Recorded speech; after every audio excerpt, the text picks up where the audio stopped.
Ben McCollum says no thanks at a chance of interviewing for the job at North Carolina. Why the future of Iowa basketball burns so bright.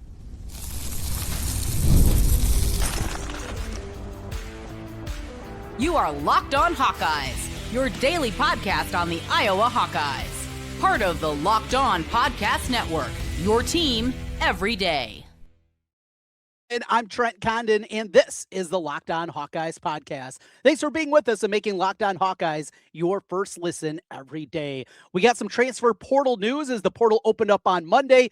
On the women's side, a surprise in a bit with Tegan Mulaney ending the transfer portal. Some story behind that one, and one that does not come as a surprise with Emily Rodriguez. We'll talk about that a little bit later on. David Eickholt will join us from Hawkeye Insider. We'll get his perspective on everything going on. The men in the transfer portal, Ben McCollum saying no, the women's side of things, and also a little bit of spring football coming up with David Eickholt. But we begin with the big news from Monday, and that is Ben McCollum saying no thanks to North Carolina. Now, North Carolina, of course, one of the blue bloods of college basketball, an opportunity to get a job like that.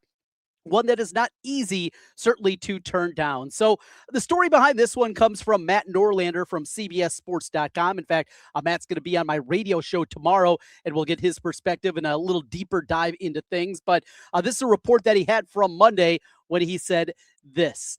More on McCullum. He had contact with UNC last week as the search played out, per sources. UNC was hoping to meet with him in person Sunday for a proper interview, but he passed on that invitation to stay at Iowa. Malone's candidacy picked up speed as others removed their main. Michael Malone, the former Nuggets coach, is now the man at North Carolina. We don't care about UNC, well, unless they're trying to poach one of our coaches. This is about Ben McCollum saying no to an opportunity to interview for that job. Now, that does not mean that he was going to get the job, but if he interviewed, but if you get to that step, you know things are trending down the line that very well could happen. And certainly great news here from the Hawkeye perspective. To have a coach that is this revered, that is this obviously in the want for college programs that are out there is a huge coup. And this is yet going to be another piece of ammunition that he is going to be able to use out there on the recruiting trail when the transfer portal opens up on Tuesday.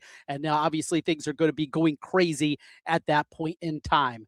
For an Iowa coach to say no, and we have been burned before. Now it's been a while, going back to Lute Olson when he made the decision to move down to Arizona, a program that certainly was not running at the level of Iowa basketball there in the early 80s when he departed to go down there. Of course, won a national championship with the Wildcats, resurrected that program into the power that they have become. Another Final Four this season, and Lute Olson was the one that did that, but it still is a rarity. Of course, we went through this for a long, long time with Kirk Ferentz on the football side of things and had opportunities in the NFL, had opportunities at the college level, but of course has stuck it out in Iowa City. And for the most part, I think most people are very grateful for that in the years that we've got out of Kirk Ferentz and the way that happens. And this is probably going to be a reality.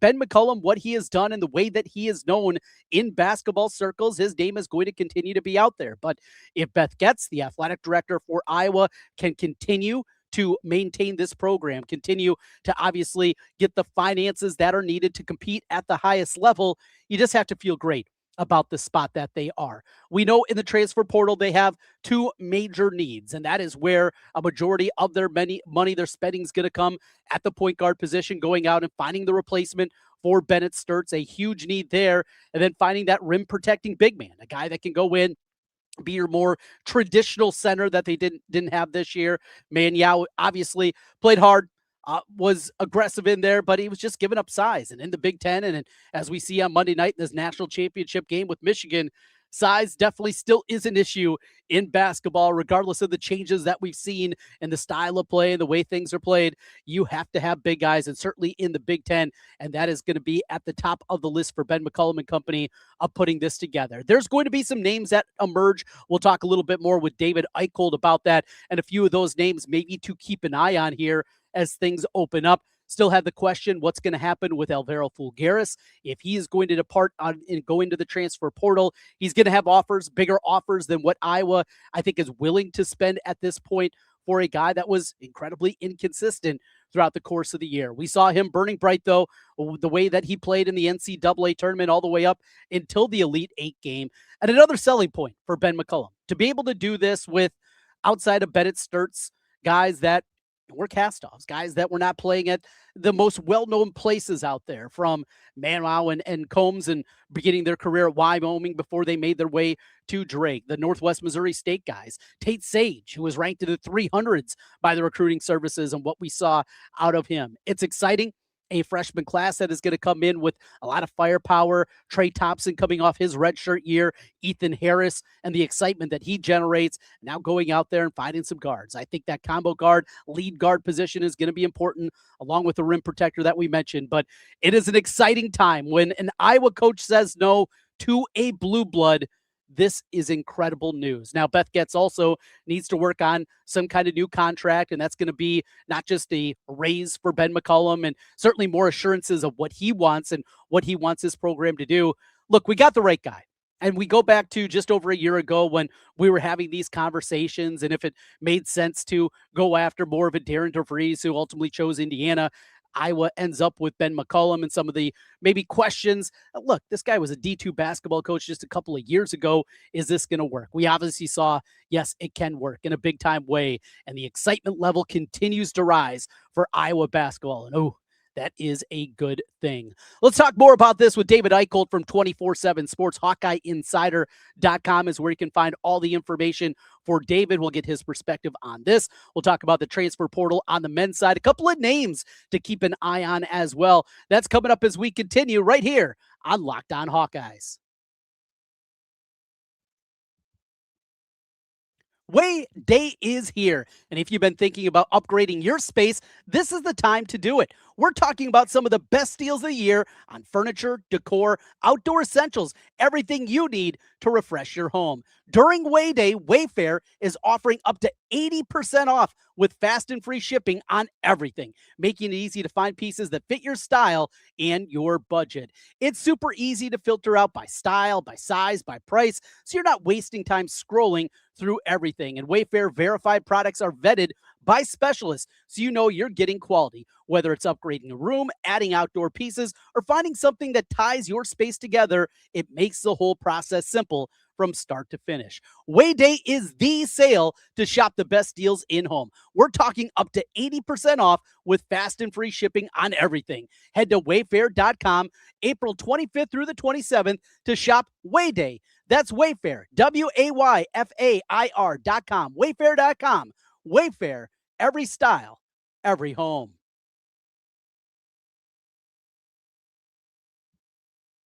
Trent Condon back with you once again here on the Locked On Hawkeyes podcast. Thanks for being with us and making Locked On Hawkeyes your first listen every day. Before we welcome in David Eickholt, want to tell you once again about our Everydayer Club. You can get Locked On Hawkeyes every day ad-free with our Everydayer Club. Plus, you can also join us on our members-only Discord server. Join us at LockedOnHawkeyes.supercast.com. That's LockedOnHawkeyes.supercast.com.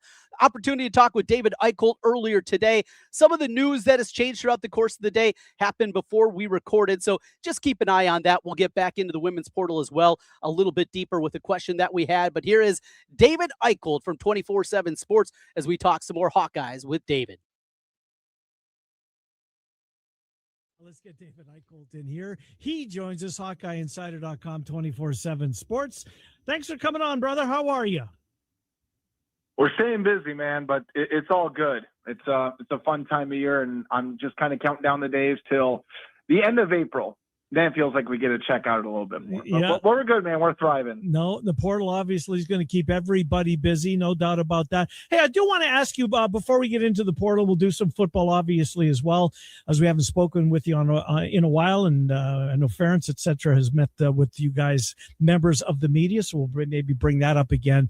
But Ben McCollum's contract, there was some conversation as I was making the run through the tournament that Beth Getz was starting to renegotiate or redraw the contract. Do you know where that is at, or even if that story was accurate? I thought that she was quoted in the piece, but I could be mistaken. Sure. So, I mean, from my sources and my understanding is I do think that they are going to be meeting sometime probably this week to iron out some of those details. And again, I think Beth knows that she's going to have to give an extension, and I think Ben's also earned it just based on what he's been able to show. But, North Carolina's approaching that Penn State football level. Yeah. To me, if they don't get Billy Donovan, then they're really striking out, and I think they're still going to try to go after Byington from Vanderbilt. Mm-hmm. But if that doesn't happen, it's probably Scott Drew or Ben McCollum, from my understanding. And I do know that some North Carolina donors have started to kind of poke around and see what the buyout is there. And look, I don't think Ben McCollum's going to North Carolina. Okay. I'm not trying to instigate anything. I think Ben McCollum's made it clear he wants to stay at Iowa. I would be a lot more worried about Ben. This is just my opinion, is if Kansas had opened up this season, because, Kansas will probably poke around at that point in time too. But, from my understanding is Beth and Ben are likely going to meet early to midweek. And I think they'll be able to iron out some details, because I think both sides know they need to get it done. And with how much Ben McCollum's name is trending, I wouldn't blame him for using some of that as leverage to continue to get more resources for himself. No doubt. And keep building things up, help out your assistant coaches. There's a lot of different avenues that go into it. It's not just strictly about the head coach. There's a whole pot in this new era of NIL. Obviously, that's a piece of it too. So as we get ready to descend into it starting tomorrow, point guard, rim protecting big. Is that it? Maybe there'll be something else that pops up, but is that the two big ticket items that I was looking at? And how set are they, knowing some of the names that they're going to officially be calling starting tomorrow? Mm-hmm. Yeah, of course, I think those are the two. I also think they might poke around for maybe a combo guard, just to kind of, maybe put Cale Combs at the one in some circumstances. I think we know how much that helps Bennett Sturts, especially late in the season when he wasn't the one bearing all of that responsibility. But yeah, I think Iowa knows that they're going to have to shell out some big money for a rim protector, and they're going to need a scoring kind of lead guard. We know that there's a few targets they've probably already identified. I do think some things are going to be in the works. I think we'll hear about some visits probably here in the next 48 hours or so, at least the ones that will be scheduled out. But it will be interesting to see what Ben McCollum and company want to do. Do they want to shell out the money for an elite point guard and a kind of a meh rim protector or an average rim protector? Or do they kind of want a probably good point guard, but maybe not an elite point guard, and then put more of those resources and NIL dollars toward an elite rim protector and kind of that elite big? Because there are some nice bigs in the portal right now that I think would definitely fit McCollum's system. And I think he knows, after watching what Michigan's been able to do during their run, what Illinois was able to do, what Harris Reed for UConn's been able to do, has been absolutely unbelievable. So I think they know the value of having an elite kind of rim guy. But I'd also throw this out there. That Kansas center is in the portal right now. I know his asking price is about $4 to $5 Badunga? Yeah. Really? That'd work. Yeah. There are some people in this camp that they're trying to think they could get $4 to $5 million. And that, I'm saying that just from the market price, so people understand what some of these elite bigs are going for. It's not going to be a cheap price tag. Ooh, I thought you were going to crystal ball him. I was. Oh, absolutely. No. That price tag's a little too much. That's a little steep. Wouldn't that be something? A kid like that, he's talented, man. He could play. No doubt about that. What about Tavian Banks? What are we hearing as far as his likelihood? Any news out of Banks?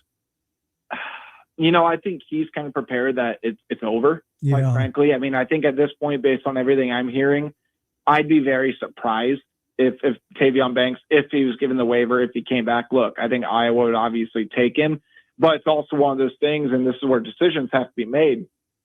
No matter what the percentage is, do you want to wait to find out if he's potentially back?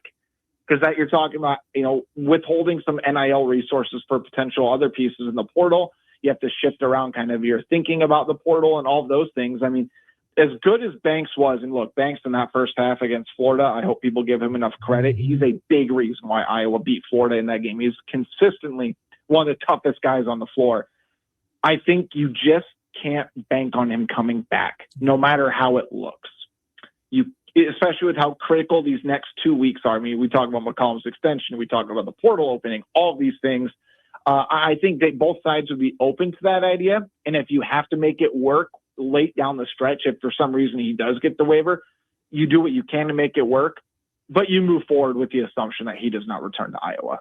Any specific names, anything that you think is going to be connecting the dots here on the men's side that makes sense that you think is going to be some of those initial calls that are going to be made?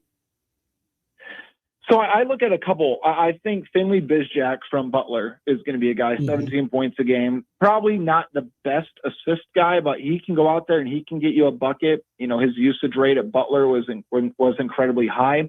Another name, look at Isaiah Johnson, maybe from Colorado. You talk about a guy who's a bucket, 17 points, 3 assists, 49% from the field, 38% from three. But I'll tell you, one of my favorite guys in the portal. Now, I don't know if Iowa's going to call, but this would be one of my first calls.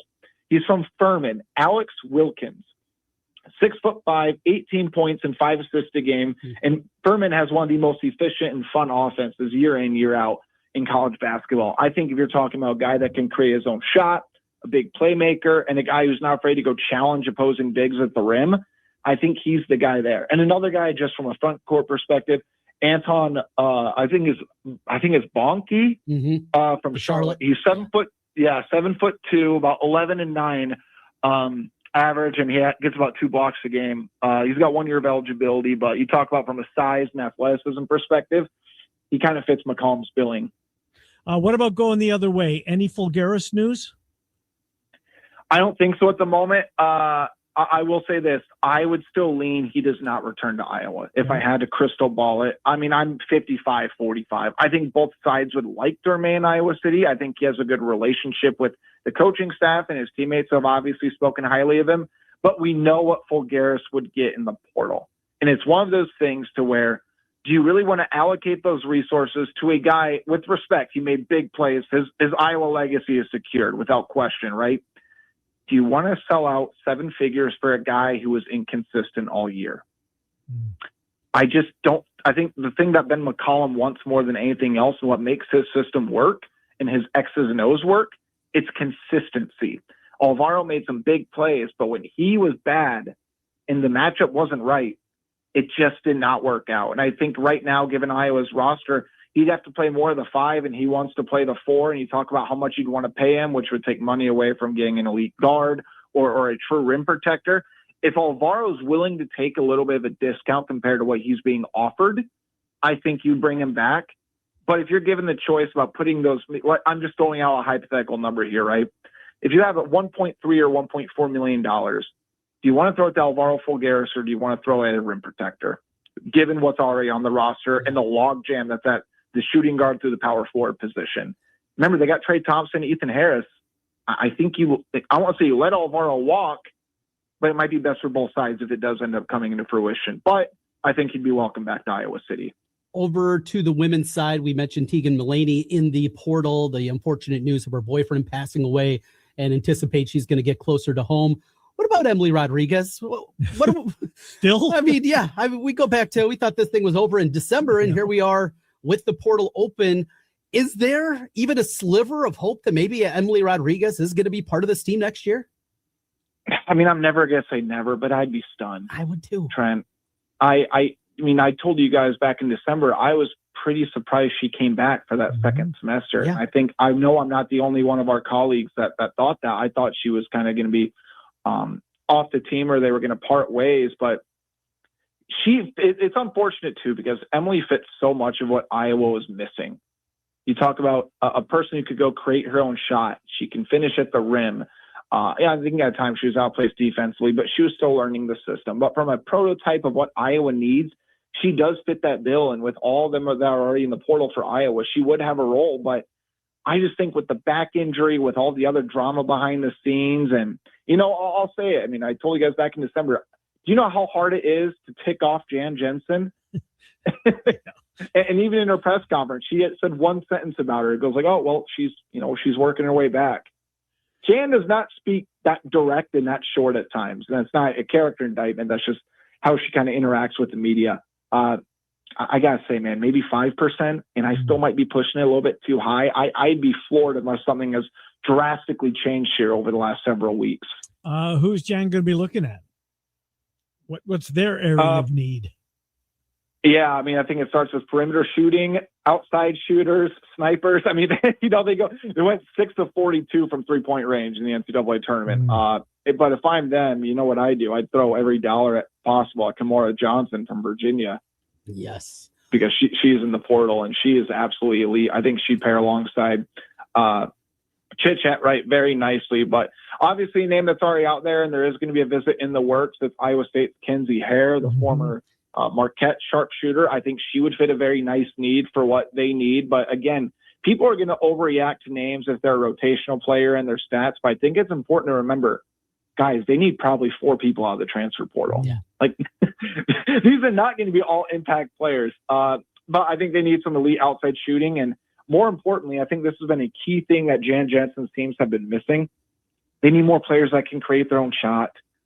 They just do. I mean, Lucy Olson was the only one that was a shot creator on that team. Chit Chat Wright was good this year. We thought Addie Deal was going to be a little bit farther along than she was. But at the end of the year, guys, the offense just came down to, okay, wait for Ava Hyen to get post position and do the high-low action.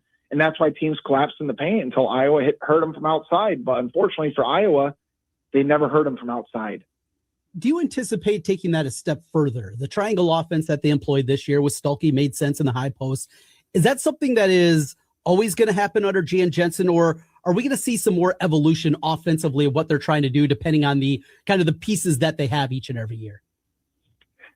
You know, I think that's always going to be somewhat of a staple. And I think when you look at the roster they have, I think it works. Because, look, I love McKenna Velichko. I think she's going to be an immediate impact player. I think she's uber athletic. I think she's a good enough shooter. She's a good enough passer. She's an ideal 4 for the system. Not high-low, I think, is always going to work in that triangle offense. But I'd also point to this. It's going to work a lot better when you have players that can make the outside shot consistently. Because Iowa's offense, for the most part, guys, I don't think it was a problem. But when I know I keep pointing to Taylor McKay, but I really think that hurt things because her play style and her ability to stretch the offense, you know, the defense and be a catalyst on the defensive end of the floor, it really hurt this team.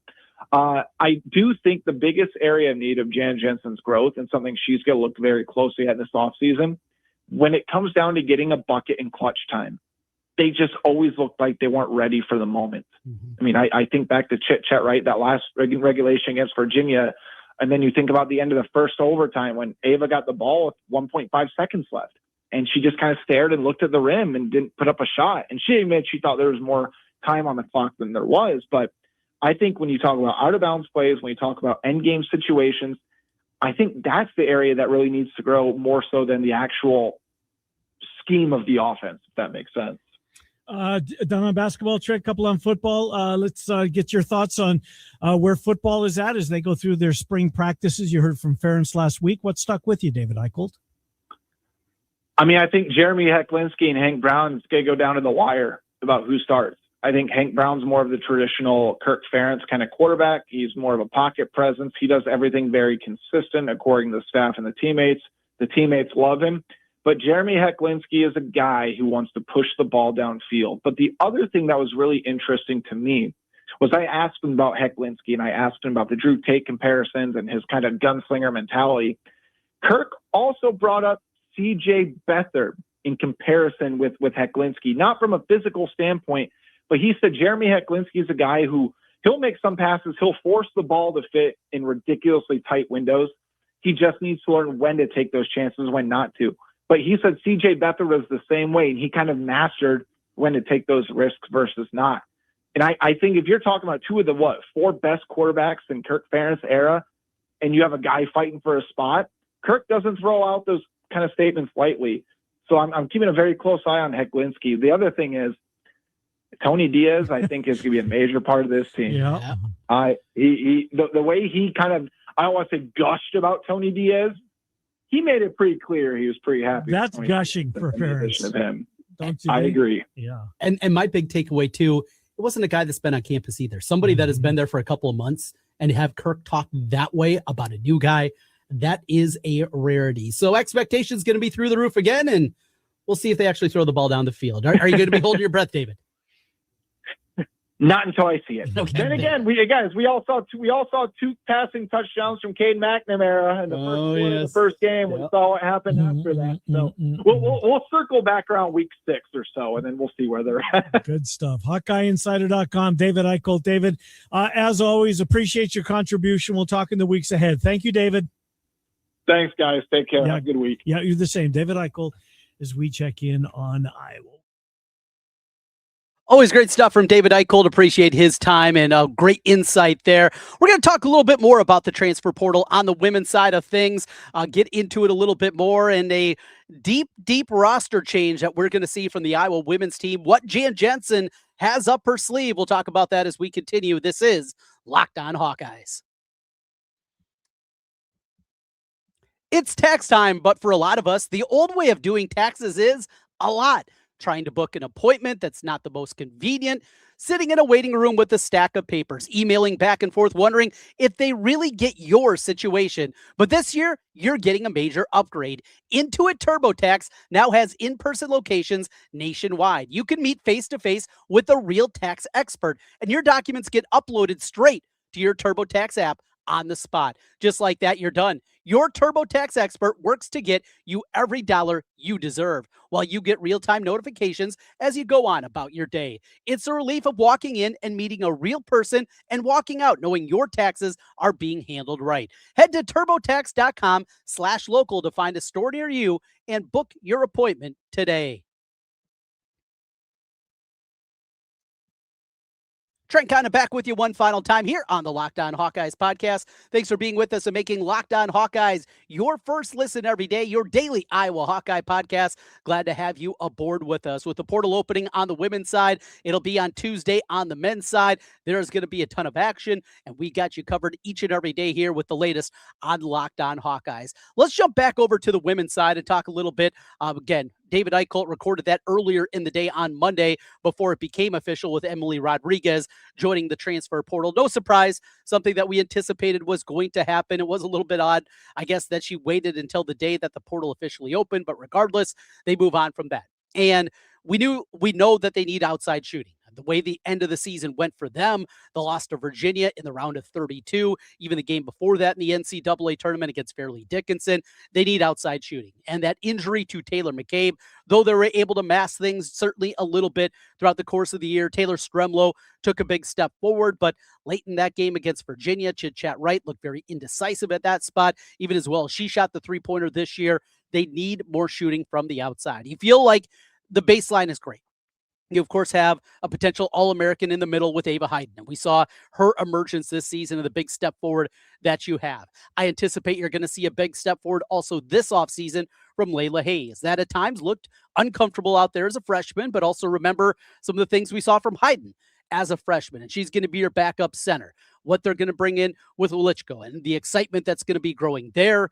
Addie Deal, I know there was a lot of excitement also, but a different type of player, and I think a different type of fit certainly for this Iowa women's squad. They're going to have to fill 5-6 roster spots, and the difficult part about this is going to be able to go out there and identify. Of course, if you got a home run, if you have somebody that is a no doubt about it going to come in, be a day one starter, going to be an impact type of player, you're not going to say no to that. But this is also a squad with a lot of experience, and you have to massage the locker room and understand that not all parts are going to be made and just going to be sitting there for you. You're going to have to go out there and earn it. And when you're looking in the portal and trying to bring in that kind of talent, the other component to this is Iowa for women's basketball is in very good shape.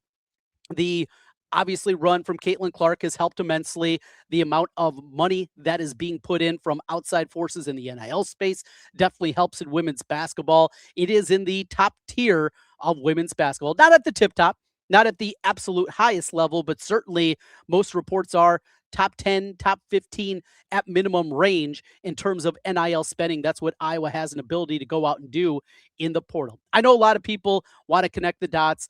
Audie Crooks, keep it local, go that direction. The fit just does not work at all with Ava Hayden coming back.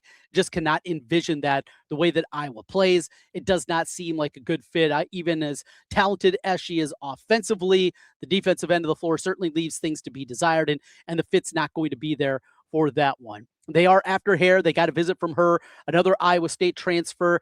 The one that would fit absolutely perfectly would be Addie Brown. Doesn't appear like that's going to happen, but we're going to hear a whole lot of names here that are going to be coming. Visits are already being set, and we will know very quickly what's going to be happening there. Jan Jensen, I asked the question to David Eickholt. Are we going to see a change in what they're doing philosophically on the offensive end of the floor as the team changes and evolves? Are they going to stay with that triangle offense? Is it going to be moving out of that? And if they do stay with the triangle, that's fine. but we just have to see a whole lot more with it. And we talked about that certainly at different points during the course of the season. If you're going to stay with that offense, there just wasn't enough on the outside to make it happen. It can't just be, we're going to throw passes in from the wing into the post. There needs to be more than that. And then the high post part of the offense that goes along with it. Need to see certainly more direction. The great thing about that offense is that's out there. That's something that absolutely can be done. But they were at times handcuffed, I thought, a little bit. And we certainly saw that in the last couple of games of the season. It's an exciting time. The portal is open. Iowa, both on the men's and the women's side, in really good shape. The wrestling transfer portal is already open also. A lot of stories starting to come out there. We'll get you covered. In fact, coming up tomorrow, speaking of some other sports that are out there, we haven't talked a ton about the baseball and softball teams. Softball team got another top 25 win over the weekend.